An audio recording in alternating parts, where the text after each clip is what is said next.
मोक्षमार्ग प्रकाशक page number 10।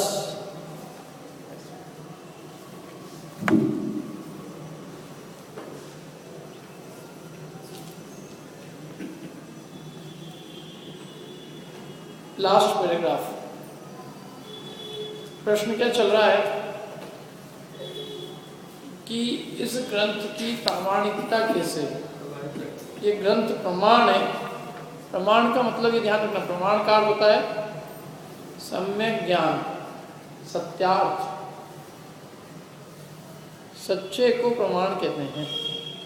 तो ये ग्रंथ प्रमाण है, माने ग्रंथ सच्चा है, परम सत्य है। इसका निर्णय कैसे हो उसके लिए पंडित जी यहाँ कुछ बात कह रहे हैं। तो देखो अभी हमने कल से पढ़ा था, उससे आगे। अब इस भरत क्षेत्र में वर्तमान अवसर्पणी काल है। भरत क्षेत्र में अभी वर्तमान में कौन सा काल चल रहा है? अवसर्पणी काल चल रहा है। उसमें 24 तीर्थंकर हुए, जिनमें श्री वर्धमान नामक अंतिम तीर्थंकर देव हुए। वर्तमान में अभी अवसर्पणी काल में 24 तीर्थंकर हुए। सबसे अंतिम तीर्थंकर भगवान महावीर स्वामी हुए। वर्तमान स्वामी अंतिम तीर्थंकर। उन्होंने केवल ज्ञान विराजमान होकर जीवों को दिव्य ध्वनि द्वारा उपदेश दिया। केवल ज्ञान प्राप्त किया और केवल ज्ञान प्राप्त करके जीवों को दिव्य ध्वनि द्वारा उपदेश दिया। समझ में आया ना अब तक? तो वर्तमान में हुंडा अवसर्पणी काल चल रहा है। अवसर्पणी के समझ में क्या है? अवसर्पणी किसे कहते हैं? तो नहीं है तो पूछो ना, अवसर्पणी का क्या अर्थ है? सर्पणी समझते हैं? सर्पणी सांप की पत्नी सर्पणी होती है। सांप की वाइफ सांप और सांप की पत्नी सर्पणी। तो अवसर्पणी घटती हुई सर्पणी, उत्सर्पणी बढ़ती हुई सर्पणी। सांप देखा होगा ना आपने? तो सांप कैसा होता है? पूंछ होती है वहां सबसे छोटा होता है और मुंह तक जाते जाते बड़ा होता है, मोटा होता है। और क्रम क्रम से उसका पेट बढ़ता जाता है, मुंह बढ़ता जाता है और मुंह के बाद आके सबसे बड़ा हो जाता है। तो ये क्या है? जहाँ क्रम क्रम से बढ़ता जाए वो उत्सर्पणी, और क्रम क्रम से सर्पणी घटती जाए अवसर्पणी। दो सर्पणी मुंह सामने करके लड़ रही है और पूंछ जो है, पूंछ भी आपस में मिल रही है। मुंह भी आमने सामने है और पूंछ आमने सामने है।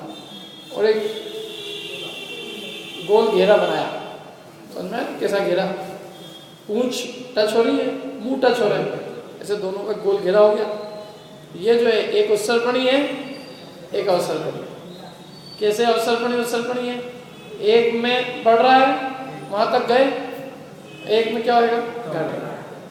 यहां से यहां तक गए उत्सर्पणी, यहां से यहां तक आए अवसर्पणी। यही बात समझ में? ऐसे सर्पणी का है वो दृष्टांत। वो सांप सर्पणी बिल्कुल सही नाम है। सर्प की जैसी स्थिति होती है सर्पणी की, बिल्कुल वैसा का वैसा चित्र आप खींच दो सर्पणी का, बिल्कुल वैसा का वैसा उत्सर्पणी और अवसर्पणी का चक्र बन जाएगा। इधर से जाएंगे पूंछ से, पूंछ के वहां कौन सा काल है? उत्सर्पणी का क्या अवसर्पणी का? उत्सर्पणी का पहला काल। बढ़ते बढ़ते मुंह तक गए, कौन सा काल आया? उत्सर्पणी का छठा।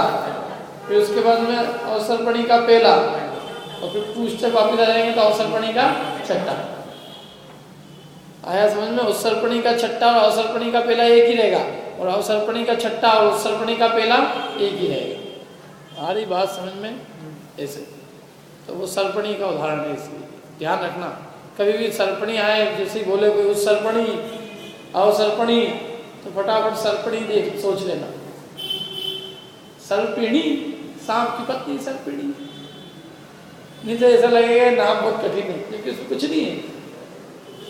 उत का मतलब होता है बढ़ना, और अवसर्पणी माने घटना, माने घटना, अपसरण होना, बढ़ना।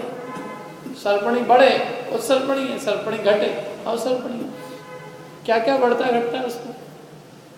क्यों पैसे बढ़ते हैं, मकान बढ़ जाते हैं, क्या क्या बढ़ता है? सुख सही नहीं, सुख की नहीं, आयु, शरीर की ऊंचाई, शरीर का बल, आयु, शरीर का बल, शरीर की ऊंचाई, और धर्म बुद्धि, धर्म बुद्धि भी ले सकते हैं। ये सब जिसमें बढ़ती रहे वो सर्वमणि, ये घटे वो असर्वमणि। हाइट घटती जा रही है, शरीर का बल, शरीर की ऊंचाई कोई, और आयु घट रही है कि नहीं? बुद्धि घट रही है। तो ये घटना है इसमें, एकदम बढ़ना। तो इस भरत क्षेत्र में भी वर्तमान में अवसर्पणी चल रहा है, उत्सर्पणी नहीं चल रहा, ये सब घट रहा है। अपन ऐसे ही काल में पैदा हो, इसलिए लोगों को डिप्रेशन जल्दी आ जाता है, सब चीज घट रही है। घटती हुई चीज देखे तो दुखी दुख हो, बुद्धि घट रही है, आयु घट रही है, सब धर्म की रुचि घट रही है, तो देखते देखते अपने को बड़ा बुरा लगता है ना, पाप बढ़ रहा है, अच्छी चीजें घट रही है।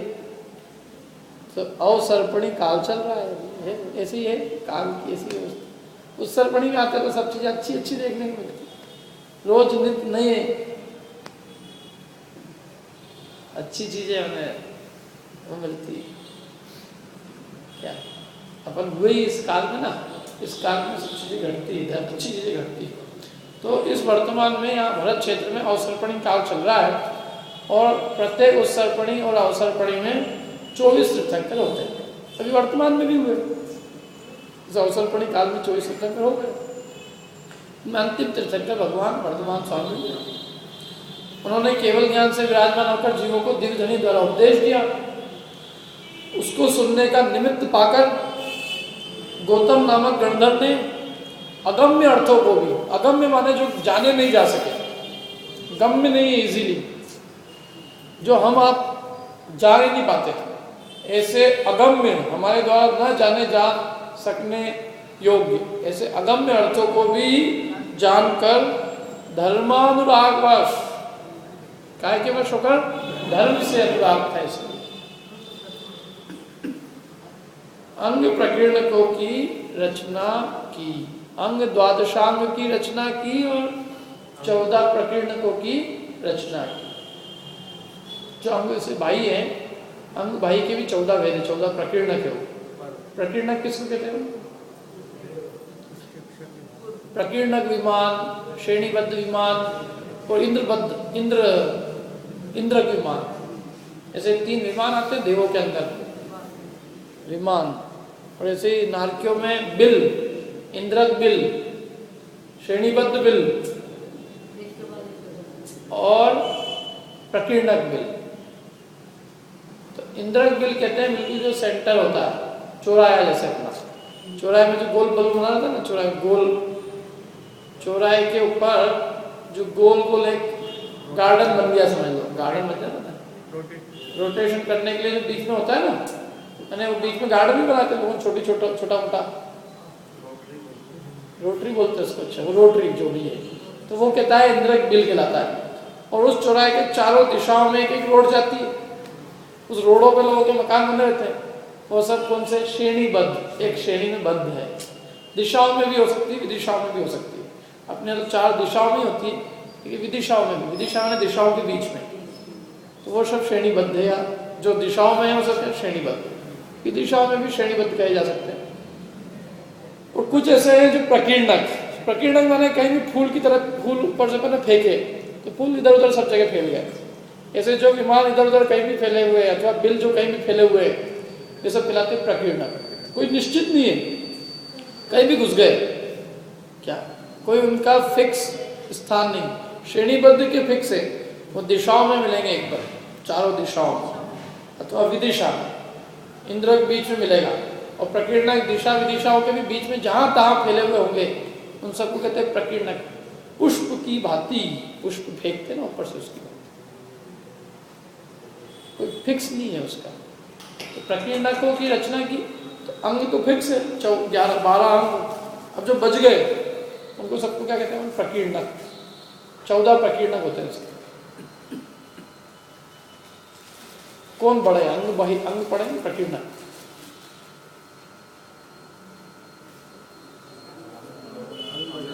हाँ, इतने बड़े अंग कि अंग के जितने पद हैं, और प्रकीर्णक में उसका एक भी पद नहीं। अंग में 112 करोड़ पद है और प्रकीर्णक एक पद भी पूरा नहीं है। तो बताया था ना अपने अंग भाई से प्रकीर्णक। तो अंग प्रकीर्णकों की रचना की। फिर वर्धमान स्वामी तो मुक्त हुए आज से लगभग 2500 वर्ष पहले, जब चतुर्थ काल में कुछ काल शेष रहा था। मेरे ख्याल से कितना रहा था? 8 वर्ष 6 महीने ऐसा कुछ काल बाकी रहा था। जब चौथे काल में, तब वर्धमान स्वामी मोक्ष गए थे। जब तीसरे काल में भी 8 वर्ष 6 महीने बाकी थे, तब आदिनाथ भगवान मोक्ष गए थे। दोनों के मोक्ष जाने के काल में ठीक 1 कोड़ापुरी सागर का अंतर था, एग्जैक्ट। और तीसरा काल खत्म होने में जितना टाइम था तब वो गए थे। चौथा काल खत्म होने में जितना काल बचा था, ठीक उतनी काल खत्म, उतनी जब काल बचा था तब वो मोक्ष गए थे। बीच का एक पूरा चौथा काल आ गया। 1 कोड़ापुरी सागर का चौथा काल होता है, उतने काल उन दोनों के मोक्ष में अंतर है।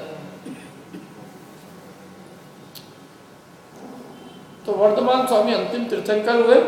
उनके बाद में वो मुक्त हुए, मोक्ष गए। वहां पीछे इस पंचम काल में 3 केवली और हुए। वर्धमान स्वामी के बाद में गौतम गणधर।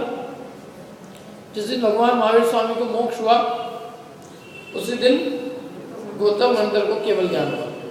फिर आगे जब गौतम गणधर को मोक्ष हुआ तब सुधर्माचार्य को केवल ज्ञान हुआ। जब सुधर्माचार्य को मोक्ष हुआ तब जम्बू स्वामी को केवल ज्ञान हुआ। और जम्बू स्वामी अंतिम केवली माने जाते हैं, अंतिम जो है मोक्ष गए ऐसा माना जाता है। उसके बाद किसको? अपने को। कोई तो कह रहे हैं अपन उसके बाद खत्म नहीं, ये श्रेणीबद्ध है उसके बाद नहीं, कुछ ये उल्लेख इसी का इन्हीं का ही मिलता है। बाकी अलग से अपन कुछ भी बनाओ अलग बात है। लेकिन जो जिनवाणी में उल्लेख मिलता है, अंतिम केवली जम्बू स्वामी का उल्लेख मिलता है। वो एक अलग बात है, वो जो परंपरागत जो बात है। श्रेणीबद्ध एक के बाद एक हुए ऐसे ही नहीं है। उसके बाद फिर अंतिम केवली जम्बू स्वामी हुए, इसका अपन उल्लेख देखते हैं कहीं पे। वो श्रीधर केवली मानते हैं कुछ लोग, श्रीधर हुए अंतिम, और भी हुए, परंतु मिलता नहीं, उल्लेख नहीं मिलता जिनवाणी में। किवंदती और आगम दोनों में अंतर है। तत्पश्चात काल दोष से केवल ज्ञानी का तो होने का तो अभाव हुआ।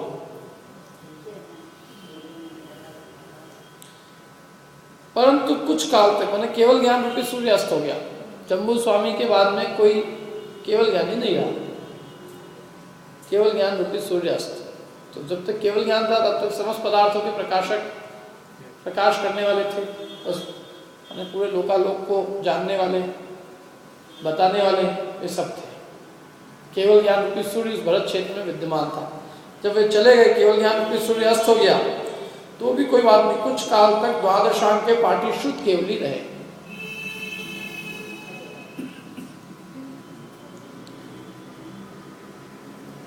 अंतिम शुद्ध केवली हुए भद्रबाहु स्वामी।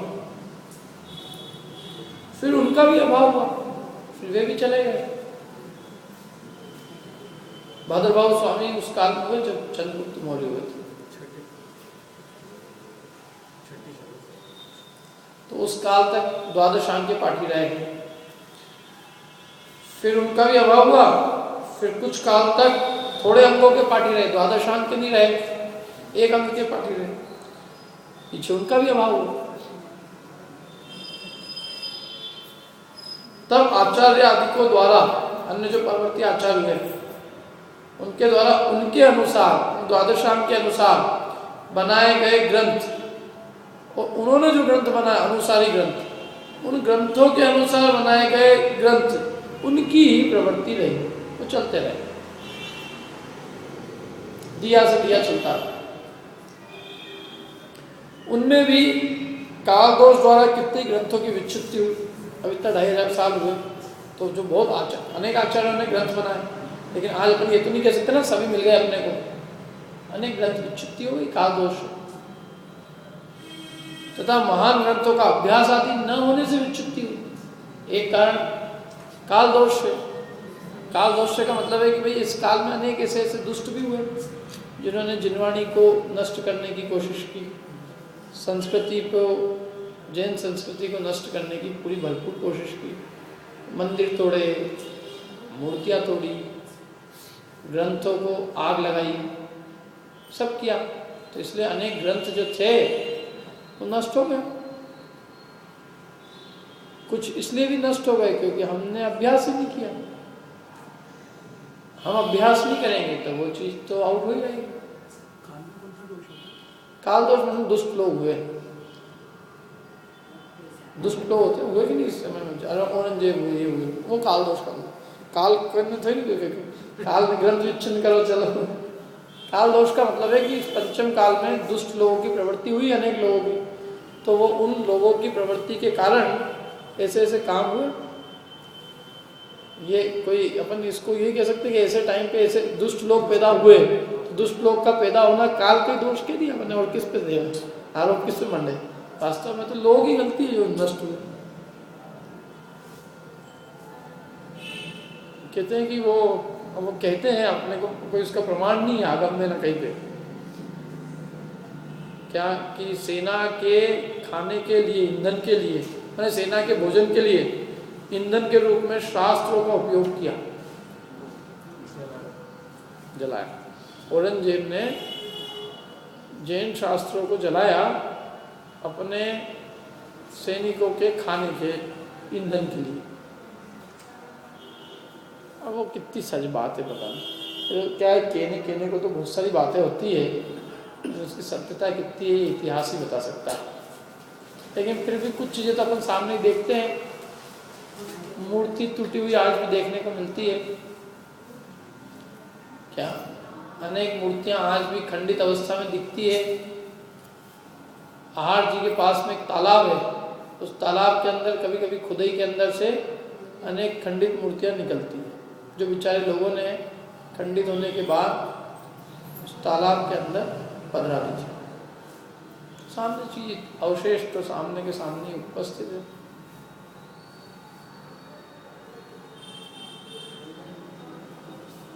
और सबसे बड़ा कारण तो अपने अभ्यास नहीं करने से। अभ्यास करेंगे तो वो चीज़ अपने आप जिंदा रहेगी, और अभ्यास नहीं करेंगे तो समाप्त हो जाएगी। कोई भी चीज़ है, आप यदि पढ़ोगे नहीं तो क्या होगा, उसका पता ही नहीं अपने को क्या है क्या नहीं है। धीरे धीरे करते हुए वो चीज़ जो है परंपरा से आउटलेट बाहर हो जाएगी। मेन रीज़न तो मैं मानता हूँ ये, कोई भी चीज़ यदि लोग पढ़ते हुए हो तो पढ़ते हुए होने पे क्या होता है कि वो अपने आप फैल जाता है। फिर आप कहाँ जाके जलाओगे? समझ लो आज ये मोक्ष और प्रकाश है, अब कहाँ तक तुम उसका करोगे, क्योंकि पूरे हिंदुस्तान में फैल गया, पढ़ने वाले हो गए, क्या और ज़्यादा हो गया तो इंटरनेट पे आ गया।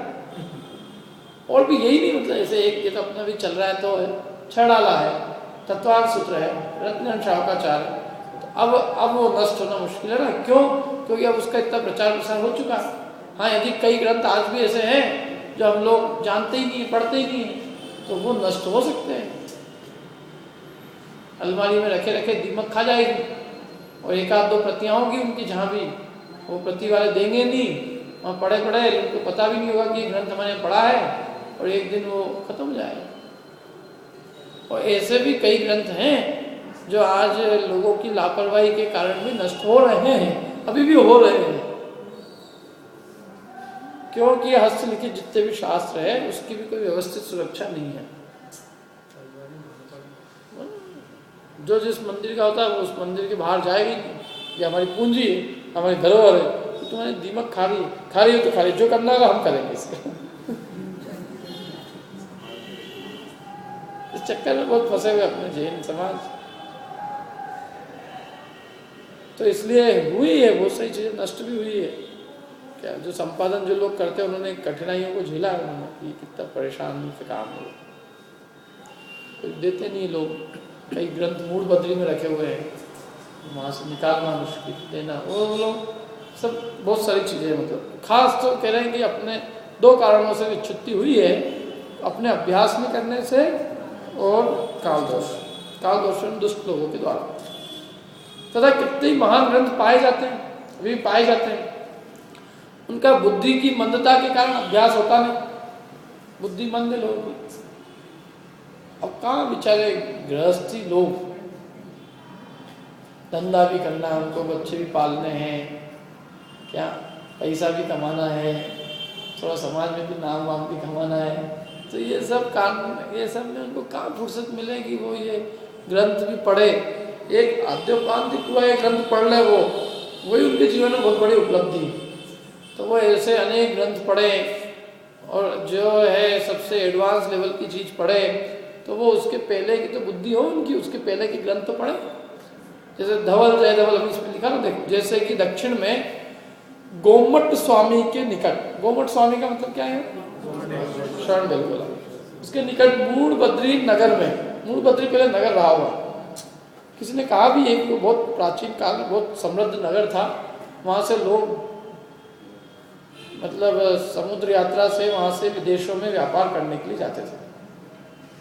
किसी ज़माने में वही मैंने वहीं से लोगों की समुद्र यात्रा होती थी, और लोग विदेशों में खासकर जो व्यापारी लोग रहते थे वो अनेक रत्न जो है खरीदने बेचने जाते थे, और इसीलिए अनेक रत्नों की प्रतिमाएं वहाँ पे विद्यमान, क्योंकि वो लाते थे, विराजमान करते थे।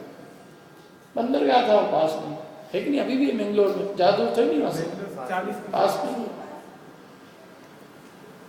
बहुत बड़ा नगर था वो, और अभी भी है, कितने मंदिर है वहाँ पे, रत्नों की प्रतिमाएं जब भी आज में दिखाती। तो वो सब मतलब मूल बद्री जो है एक जमाने में जैनियों की काशी थी। काशी मतलब कि वहाँ पर सारे ग्रंथों का अध्ययन करना हो, कोई भी चीज़ पढ़ना हो तो सब वहाँ आते थे, और ग्रंथा भंडार था, भंडार अपरंपार, अनेक सारे ग्रंथ मतलब आपको देखने को मिल सकते थे।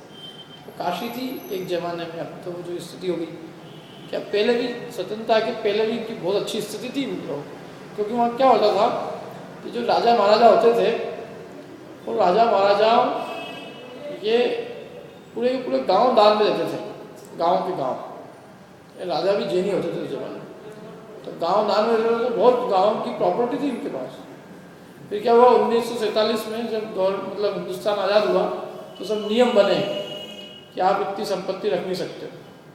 तो ये सारे जो मठ थे, ये एक ज़माने में राजा थे, सब मठाधिपति माने राजा ही है वहाँ का, तो बहुत सारी ज़मीन उनको छोड़नी पड़ी, और फिर उनका इधर उत्तर भारत से संपर्क नहीं रहा, तो बहुत सारी स्थिति थोड़ी वो हुई। अब तो फिर बाद में लोगों ने उनको जो भी सही हो, और अभी भी श्रवण बेलगोला में अभी भी इनके याद है जैसी कितना क्या है जो भी, पर पहले जैसी वो बात नहीं रही। ये तो राजा लोगों ये इतने गांव, तो गांव से जो आमदनी होती थी उस गांव के अंदर खेती बाड़ी से, उससे सारी व्यवस्था चलती थी, विद्यार्थी पढ़ते थे, पढ़ाते थे, शास्त्र लिखाया जाता था, रत्नों की प्रतिमा है, ये वो सब काम चलते थे। क्या पूरे क्षेत्र उनका था, ये सब था। मतलब ये 1947 के पहले की बात है, जस्ट पहले, वो तो 47 नियम कायदे सब बदल गई स्थिति बहुत सारी। तो ये गोमट स्वामी के निकट मूड बद्री नगर में धवल, ये सब धवल, महाधवल, जय धवल पाए जाते हैं, परंतु दर्शन मात्र ही है, मैंने केवल देखने दर्शन कर लो। अब इसका अनुवाद भी हो गया, पंडित जी के समय में अनुवाद नहीं हुआ था, लोग देखने जाते थे, दर्शन मिलते थे, उससे संतुष्ट होते थे। वो तो बीच में एक 1905 के आसपास की बात है करीबन, उस एक कोई बम्बई के एक सेठ गए थे, उन्होंने जब दर्शन किए तब उनको ये विचार आया कि इसका अनुवाद होना चाहिए, या ये कम से कम पब्लिश होना चाहिए, क्योंकि तब ग्रंथ जो है पब्लिश होना चालू हो गए थे। उनको विचार आया कि ये कहीं ऐसा ना हो कि यहीं दीमक के अंदर नष्ट हो जाए, क्योंकि उसकी एक भी कॉपी पूरे हिंदुस्तान में थी, एक अकेली एक कॉपी मूल बद्री में रखी हुई थी। तो वो सेठ ने बहुत पहले उनसे विनय की कि भाई ये दे दो हमें, हम इसकी कॉपी बनवाना। दी नहीं उन्होंने कहा जो कॉपी बनाना है, तो बोले नष्ट हो रही है, तो नष्ट हो रही है तो बोले क्या करें, तो बोले एक सेठ ने सुझाव दिया एक कॉपी बना के आप अपने ही रख लो, कम से कम ये जो नष्ट हो रही है ये नष्ट भी हो जाएगी तो एक कॉपी तो रहेगी। तो कौन लिखवाएगा इसको, लिखवाने के पैसे कौन देगा? तो सेठ ने अपनी जिम्मेदारी पे उसका खर्चा वहन किया और एक कॉपी और लिखवाई। और वो एक कॉपी जिसने लिखी थी वो उसकी जो पत्नी थी वो अच्छी विदुषी थी, तो उसने क्या किया, आदमी दिन में लिखता था और पत्नी रात को लिखती थी, और रातों रात लिख के उसने एक कॉपी और बनाई। तो एक तो उनको दे दी, तो वो एक जो थी वो कॉपी फिर वो उसने ढूंढा कि कोई इस आदमी कोई इसकी कॉपी ले ले, तो एक आदमी ने उसके मुंह मांगे दाम देके उससे कॉपी ली। तो वो जो कॉपी थी फिर उस कॉपी से 4 सेठ ने और कॉपियाँ बनवाई। एक सर से हुकुमचंद जी ने बनवाई जो अभी भी कल्याण भवन में रखी हुई है, और एक आरा में बनवाई, आरा वालों ने, एक शोलापुर वालों ने बनवाई, एक विदिशा में एक सेठ थे बनवाई। ऐसे 4-5 जगह पैसा लगा के बनवाई। और फिर वो 4-5 कॉपी बन गई। फिर उसके ऊपर थोड़े समय बाद किसी व्यक्ति को विचार आया कि इसको अनुवाद करके पूरी इसकी अनेक किताबें बनवा दो तो ये जीवित रह जाएगी। तो उन्होंने पूरा उसको छपवा ही दिया और छपाने का पूरा खर्चा उठाया और उसको अनुवाद भी करवा दिया विद्वानों से सब लोग। तो इस तरह से वो आज प्रिंटिंग में आ गया। नहीं तो ये 100 साल पहले ये केवल देखने मात्र की चीज़ थी। कुछ लोगों के प्रयास से, सतत प्रयासों से वो काम संपन्न हो गया, बाहर आ गई वो चीज़। तो इसलिए ये सब जो है वो कह रहे हैं पंडित जी के ज़माने में भी वो चीज़ नहीं थी, आज अपने पास उपलब्ध है, लेकिन फिर भी उसमें बुद्धि की मंदता के कारण अभ्यास नहीं होता। मैंने तो खैर जो उसको देखा है, मेरा तो मानना है कि उसमें बुद्धि की मंदता का कारण कम है, उसमें लोगों का अभ्यास, लोगों की रुचि के कारण में, क्योंकि वो कोई इतनी कठिन नहीं है जितनी कठिन लोगों ने मान रखी है। उसमें बस एक ही बात है कि उसमें थोड़ा समय देने की आवश्यकता है। लोग यदि उसमें थोड़ा समय देवें और उसकी पहले की थोड़ी भी चीज़ पढ़ के आवें तो वो कोई ऐसी कठिन नहीं, लौकिक पढ़ाई के मुकाबले में तो वो कठिन नहीं है। अब वो अपने से जितना अभ्यास हो जाए ठीक है, लेकिन क्या नहीं भी हो तो भी उससे मतलब और भी जो अन्य जो उस अनुयोग के ग्रंथ हैं उनसे भी अपना काम हो सकता है, मतलब उतना प्रयोजन पूछता तो, और वो हो जाए तो सोने में सुहागा। तो जैसे कि दक्षिण में गोमट स्वामी के निकट मूल बद्री नगर में धवल, महाधवल, जय धवल पाए जाते हैं। अभी क्या है धवल, जय धवल, महाधवल, नाम तो सुने होंगे ना आपने। धवल जो है ना, धवल और धवल षटखंडागम ग्रंथ की टीका है। मूल ग्रंथ है षटखंडागम। षटखंडागम माने कर्णानियोग का बिल्कुल बेस है। कर्णानियोग का बेस ही क्योंकि कर्णानियोग का सर्वस्व है, कर्णानियोग का बीज है, बेस सब कुछ जो भी कुछ निकला है, मैंने कर्णानियोग के जितने ग्रंथ हैं उन सबका बीज वो है षटखंडागम। जैसे अध्यात्म का बीज समय सार, प्रवचन सार, पंचास्त्रिका है, ऐसे इसका बीज वो है कर्णानियोग का षटखंडागम। तो वो षटखंडागम से ही सारे कर्णानियोग के परवर्ती ग्रंथों की रचना हुई। मूल वो है, फिर उसके अनुसार अन्य ग्रंथों की रचना हुई, उसी के ऊपर टीका हुई। तो धवल जो है षटखंडागम के शुरू के 5 खंडों पे टीका। षटखंडागम माने 6 खंड है उसके, 6 खंड है। जीवठान, वेदना, बंद स्वामित्व, बंद विचय, ऐसे उसके 6 खंड है उसके। क्या उन 6 खंडों में एक जीवठान है, तो ऐसे 5 खंड है ना जो शुरू के, उन 5 खंडों की जो टीका है उसका नाम क्या है, धवल। क्या है उसका नाम, धवल। और वो 5 टीकाएं कुल 16 पुस्तकों में छपी है। 5 खंडों की जो टीका है धवल, धवल की 16 पुस्तकें हैं, 16, 400 पन्नों की।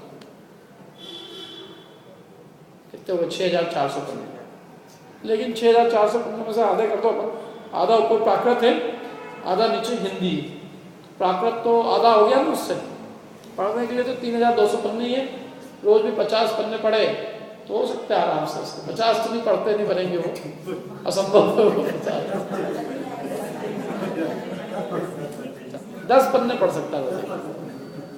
320 दिन में काम तो 320 दिन में भी मुश्किल है वैसे उसका, 6 से 40 दिन में कंप्लीट हो सकता है, 2 साल में पूरा हो सकता है यदि कोई बिल्कुल सिंसियरली पढ़े तो।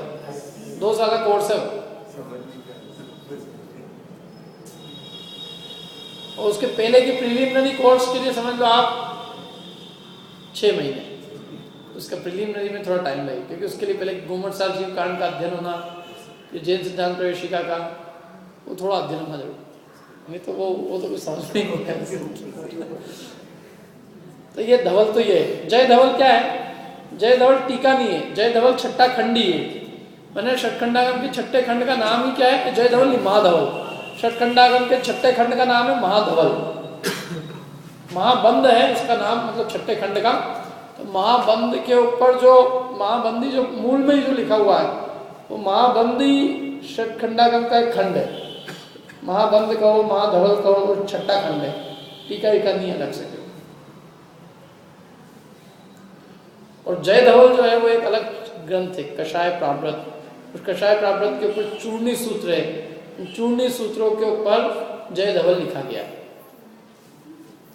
अब ये सब ऐसे ग्रंथ है जिनके नाम भी लोगों के कानों में पढ़ना मुश्किल है। क्या चूर्णी सूत्र है? चूर्णी कषाय प्रावृत, चूर्णी सूत्र, और चूर्णी सूत्र के ऊपर क्या है? जय धवल। उसकी 16 पुस्तकें उसकी है। जय धवल की 16 पुस्तकें, महाधवल की 7 पुस्तकें और धवल की 16 पुस्तकें, ऐसे कुल 39 पुस्तकें।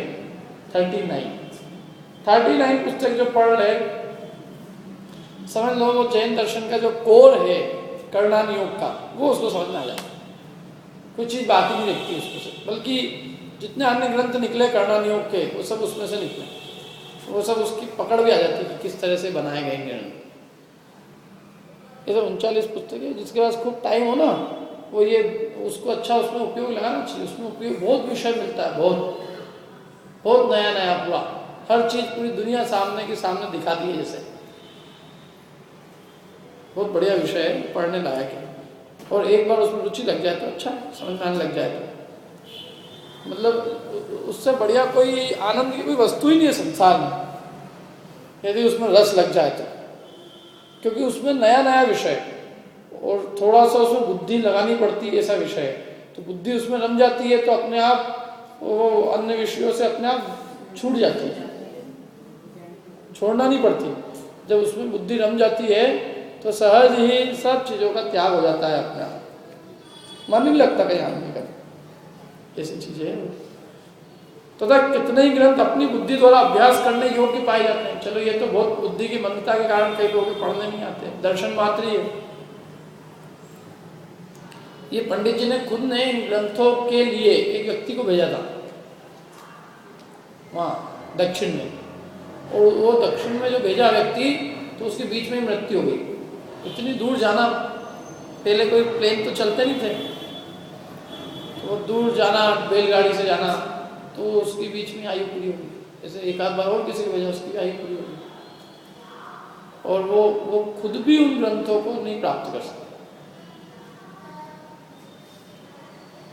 क्या। लेकिन फिर भी जो व्यक्ति उनकी बुद्धि थी कि उन्होंने जो उसका विषय था, प्रमेय था, वो उन्होंने जो दूसरे ग्रंथ थे उससे उन्होंने बहुत कुछ कैच कर लिया कि भाई क्या इसमें विषय है।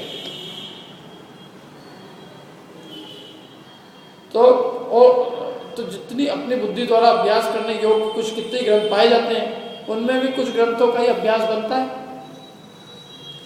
ऐसे कुछ मैंने सब, वो भी बहुत सारे ग्रंथ हो, लेकिन उनमें भी हमने सब तो नहीं पढ़ नहीं आते, कुछ ग्रंथों का अभ्यास बनता है।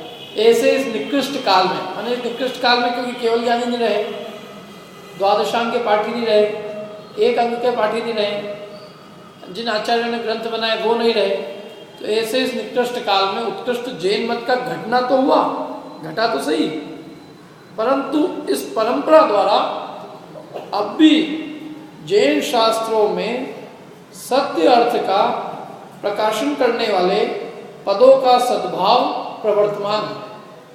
कमी तो हुई, लेकिन फिर भी आज भी सत्यार्थ वस्तु के स्वरूप को बताने वाले पद, माने बातें, वे आज भी जैन शास्त्रों में विद्यमान है। आज भी किसी व्यक्ति को यदि अपना कल्याण करना हो, इस दुनिया में सच्ची बात क्या है, सच्चे धर्म का स्वरूप क्या है, तो उसके भाग्य से आज भी उसको शास्त्र उपलब्ध है जिन शास्त्रों में सत्यार्थ बातों का निरूपण किया है। पढ़ना उसको या खोल के उसको देखना है, लेकिन चीज है उसके पास में क्या, मैंने हीरा तो अपने घर में है, बाकी उसका लाभ लेना अपने के ऊपर है, नहीं ले क्या करो।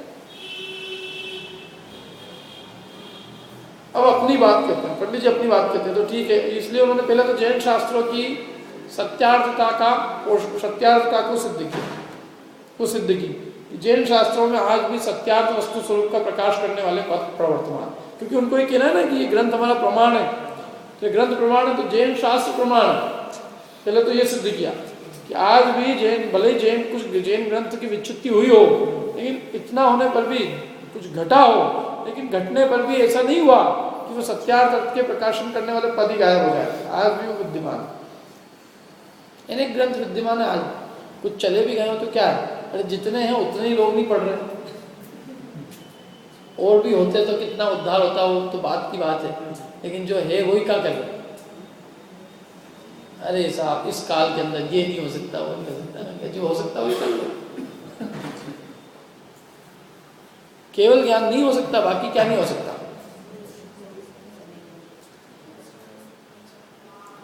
अब अपनी बात मैंने पंडित जी अपनी बात कहते हैं, हमने इस काल में यहाँ मनुष्य पर्याय प्राप्त की, इसमें हमारे पूर्व संस्कार से, पहले के हमारे कोई संस्कार थे, वह भले होनहार से जैन शास्त्रों के अभ्यास करने का उद्यम हुआ। ये कोई हमारी बहुत महान भली होनहार थी, हमारा कोई पूर्व का ऐसा संस्कार था कि जिससे हमको जैन शास्त्रों के अभ्यास करने को मिला, जिससे व्याकरण जानी हमने, व्याकरण समझी, संस्कृत वगैरह, न्याय पढ़ा, गणित आदि उपयोगी ग्रंथों का किंचित अभ्यास करके, थोड़ा बहुत अभ्यास करके, टीका सहित समय सार, पंचास्तिका, प्रवचन सार, नियम सार, गोमठ सार, लब्धि सार, त्रिलोक सार, तत्वार्थ सूत्र इत्यादि शास्त्र इत्यादि और भी, ये तो उन्होंने वो ग्रंथ कहे जो खास जिसकी उन्होंने खुद ने टीका लिखी। जैसे गोमठ सार की तो खुद ने टीका लिखी, लब्धि सार की खुद ने टीका लिखी, त्रिलोक सार की टीका लिखी खुद ने।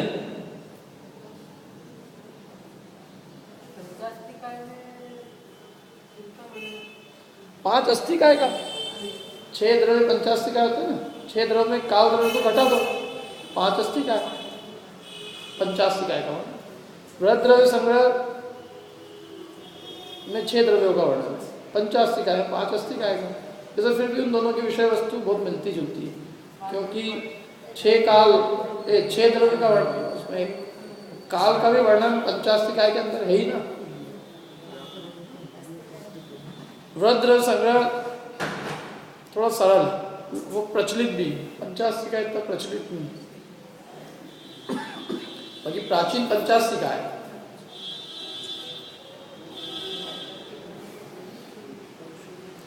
और भी ये सब त्रिलोक सार, तत्वार्थ सूत्र आदि सार, और छपड़ा सार, पुरुषार्थ सिद्धि पाए, अष्टपाउ, आत्मानुशासन आदि शास्त्र। आत्मानुशासन पे भी टीका है पंडित जी की,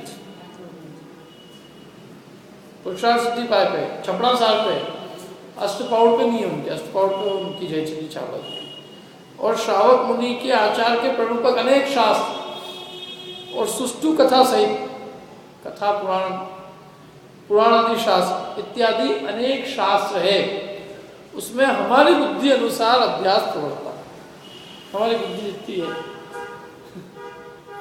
मैंने कितनी विनम्रता है उसमें, उनमें हमारी बुद्धि अनुसार अभ्यास वर्तता है। उससे हमें भी किंचित थोड़ा बहुत सत्यार्थ पदों का ज्ञान हुआ, थोड़ा बहुत हमको भी सत्यार्थ पद जानने को मिला।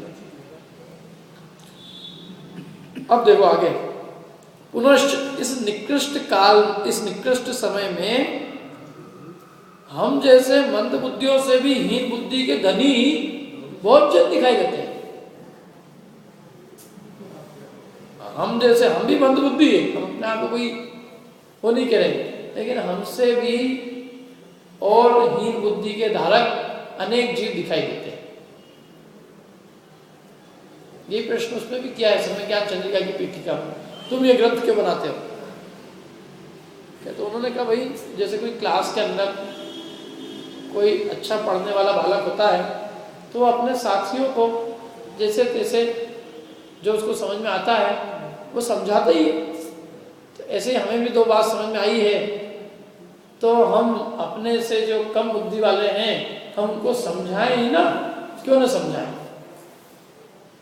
हाँ, इतना जरूर है कि हम ये नहीं कहते कि हम कोई बहुत लोग हैं, लेकिन हमारे साथ में और बहुत सारे लोग हैं जिनको हमारे द्वारा कुछ दो पंक्ति का ज्ञान होता हुआ दिख रहा है, तो इसलिए हमने ये बात काम करने का सोचा। तो उन्हें उन पदों का अर्थ ज्ञान हो, उनको भी ज्ञान हो, नहीं तो वो बिल्कुल आंख फाड़ के टकटकी लगा के देखते रहे। क्योंकि क्या है कि पंडित जी के ज़माने में भी संस्कृत की बहुत मुख्यता थी। बड़े बड़े कोई भी वो संस्कृत में बोलना, संस्कृत में करना, या ऐसी भाषा बोलना कि वो आम जनता को समझ में ही नहीं आएगी चाहिए क्या। तो वो उसके काम का क्या, वो संस्कृत तो लोगों के काम का क्या क्या जो भी है, मतलब जो लोकल जो कॉमन पब्लिक है वो भले वो कितने ही हो लेकिन वो उससे तो उसको लाभ नहीं मिलता ना। बड़ी बड़े उसके संस्कृत ग्रंथों से, अथवा उसकी हिंदी भी ऐसी हो कि आज समझ में ही नहीं आया उसको। कभी कभी होती किसी किसी भाषा क्लिष्ट होती है, वो क्या बोल रहे हैं और कभी कभी तो स्वयं उनको भी कभी कभी उनकी भाषा भी इतनी घुमावदार होती है या ये खुद भी क्लियर नहीं होते कि उनको खुद को भी नहीं पता वो क्या बोल रहे हैं। ना वो समझे ना समझने वाला समझे कि बोल क्या रहे, बोलने के लिए बोलना है।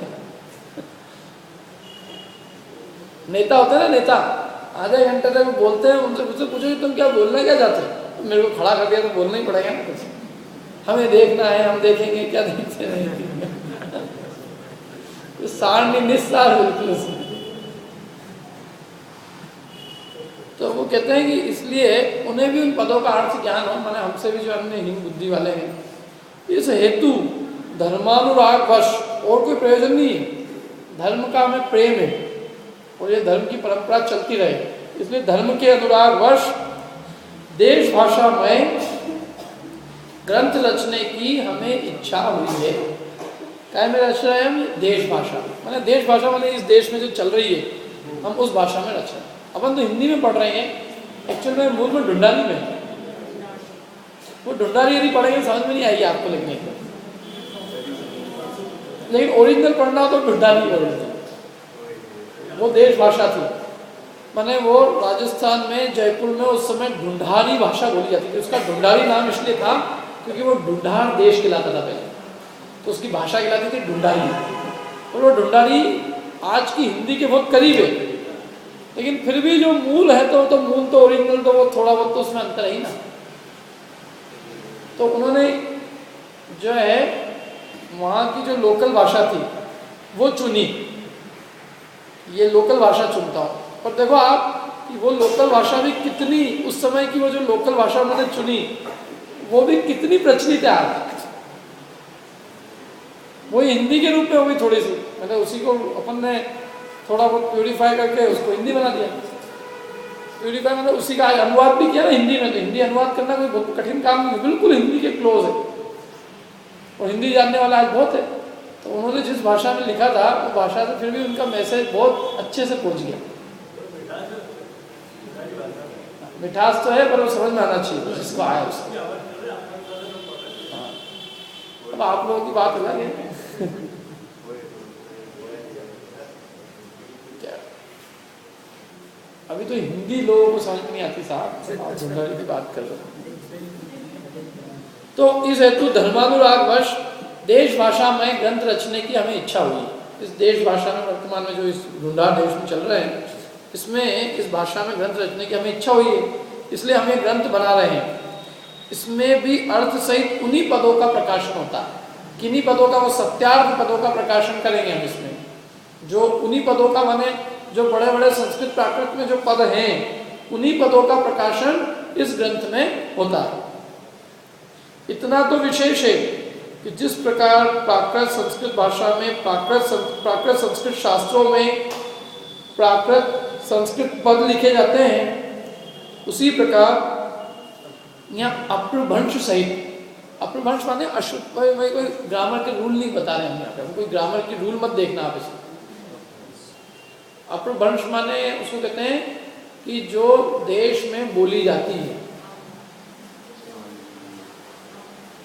जो बिल्कुल शुद्ध होती है, क्या पूरी व्याकरण और उसके अंदर बंधी हुई, तो वो भाषा होती है। और अप्रभंश माने जो भी चालू भाषा है, देश भाषा वर्तमान की, वो कोई जरूरी नहीं कि वो कोई नियमबद्ध हो, लेकिन वर्तमान में लोगों को उसमें समझ में आ जाता है। जैसे कितनी अपनी मालवा के शब्द आर्या है क्या, जारिया है क्या, अब वो यहाँ लिखो समझ में आ जाए, लेकिन वो कहीं और के आदमी को समझ नहीं आए क्या कह रहे थे। अब हम पहचान जाते ना उसकी बात की टोन से, ये व्यक्ति कहाँ का है। तो अगर तुम ग्वालियर से हो, तुम सागर के हो, तुम जबलपुर के हो, भिंड के हो, तुम भिंड के क्या वो पकड़ा जाती है। भले वो हिंदी बोल रहे हैं सब, लेकिन हिंदी में भी बहुत अंतर है।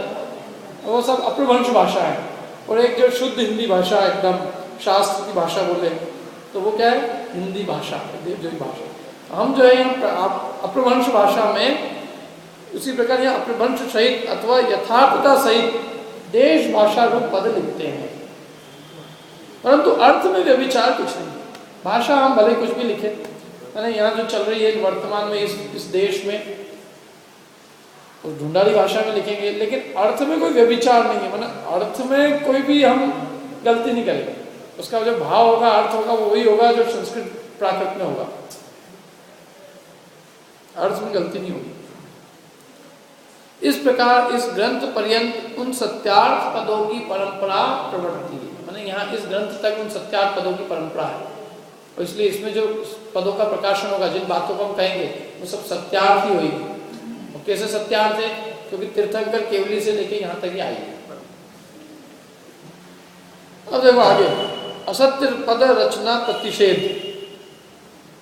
यहाँ कोई पूछता है, परंपरा तो हमने इस प्रकार जानी, ये तो हमको भी मालूम है, हमने बहुत सुन रखी, परंतु इस परंपरा में सत्यार्थ पदों की रचना होती आई और सत्यार्थ पद नहीं मिले, ऐसी प्रतीति हमें कैसे हो। सब कुछ सत्यार्थ सत्यार्थ है, असत्यार्थ पद बीच में नहीं मिले, किसी आदमी ने इसमें अपना नहीं मिलाया, गलत इंटरप्रेट नहीं किया, ऐसी प्रतीति हमें कैसे आए। भगवान महावीर स्वामी ने जो बात कही है वो यहाँ लिखी हुई है, ऐसी प्रतीति, ऐसा विश्वास हमको कैसे आए। वैसे तो खैर उनको जो कहने वाले हैं उनको कोई भगवान महावीर स्वामी से भी कोई प्रयोजन नहीं है। भगवान महावीर स्वामी को महान कौन जानेगा, जो उनकी बात समझेगा, सुनेगा, पढ़ेगा, उससे उनकी महानता जानी जाएगी। वचनों से वक्ता की महानता जानी जाती है कि वो व्यक्ति क्या है। वचन ही नहीं मालूम है और बस हमारे भगवान है इसलिए हम पूज रहे हैं, तो तुम्हें मालूम ही नहीं कि वो क्या है। उनके वचन सुनोगे तब वो भगवान की महिमा भी भाषित होगी, नहीं तो भगवान को भी वही मानोगे जो दूसरे मत वाले मानते हैं, कोई क्या देने वाला और कोई क्या देने वाला माने। तो प्रश्न आए ना समझ में, प्रश्न क्या है कि इस परंपरा तो हमने जान ली, लेकिन इस परंपरा में सत्यार्थ पदों की रचना होती है, ये असत्यार्थ पद नहीं मिले बीच में, ऐसी प्रतीति, ऐसा विश्वास हमको कैसे, विश्वास दिला हमको। उसका समाधान, असत्यार्थ पदों की रचना अति तीव्र कषाय हुए बिना नहीं बनती। भैया किसी बात का किसी ने झूठा मिला दिया हो, झूठा क्यों मिलाएंगे भगवान की वाणी में। ये जो तीव्र कषाय होगा वो ऐसा काम करे, तीव्र कषाय बिना असत्यार्थ पदों की रचना बनती नहीं, जिससे अनेक लोगों का बुरा हो, परंपरा से जीव खोटे मार्ग में लग जाए। ऐसे पदों की रचना तो तीव्र कषाय के बिना नहीं हो सकती। पहला पॉइंट, क्योंकि जिस असत्य रचना से परंपरा अनेक जीवों का बहुत बुरा हो और स्वयं को ऐसी महाहिंसा के फलरूप नरक निगोद में गमन करना पड़े, ऐसा महाविपरीत कार्य तो क्रोध, मान, माया, लोभ अत्यंत तीव्र होने पर ही होता है। किंतु जैन मत में तो ऐसा कषाय वहाँ होता नहीं। जैन ही ऐसे कषाय नहीं होते। अपने गुस्से के कारण जिनवाणी में ही मिलावट करने लग जाए, अपने मान के कारण, अपने छल के कारण, लोभ के कारण। यदि वो ऐसा तीव्र कषाय होगा तो अव्वल तो ग्रंथ पढ़ने नहीं बैठेगा। वो कहाँ उसको बुलाने का। अभी आगे पंडित जी खुद ही कहेंगे कि जिसके कषाय होगी तो वो उसकी जिन धर्म में रुचि कैसे होगी, और वो जिन शास्त्र को पढ़ने में उसकी रुचि कैसे हो। असत्यार्थ को मिलाने के लिए, असत्यार्थ पदों की रचना करने के लिए भी तो पढ़ना पड़ेगा ना। मिलावट करना है तो मिलावट भी कैसे करना है उसके लिए अक्ल लगानी पड़ेगी।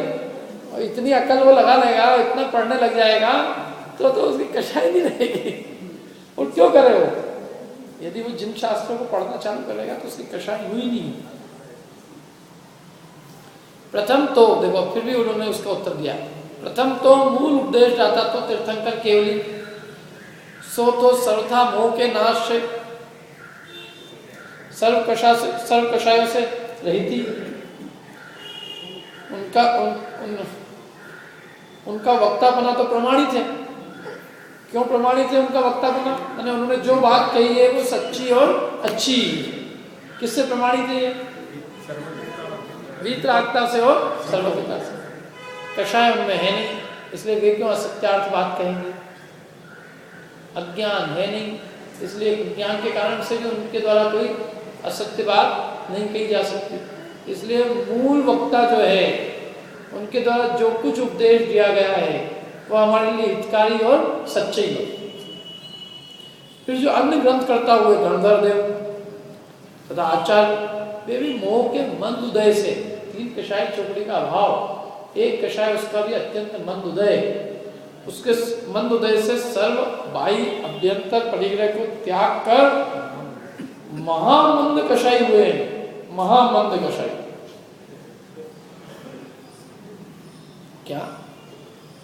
उन्हें कहा ये सब अपने कषायों को पोषना होता तो वो ये क्यों करते?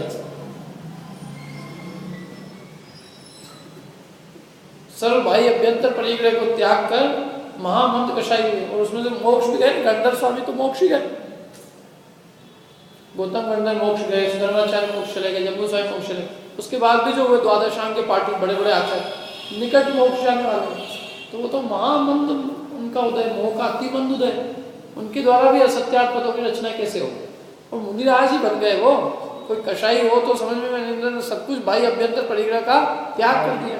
वो परिग्रह का त्याग भी उनका बताता है कि अत्यंत तीव्र कषाय, मंद कषाय। उनके इस मंद कषाय के कारण किंचित शुभोपयोग ही की प्रवृत्ति पाई जाती है। अशुभोपयोग तो उनके जीवन में है ही नहीं, और कुछ प्रयोजन ही नहीं है। कोई सांसारिक प्रयोजन तो उनका कोई है नहीं कि अपनी कोई बात चलवानी हो, बात बनवानी हो, कुछ है ही नहीं।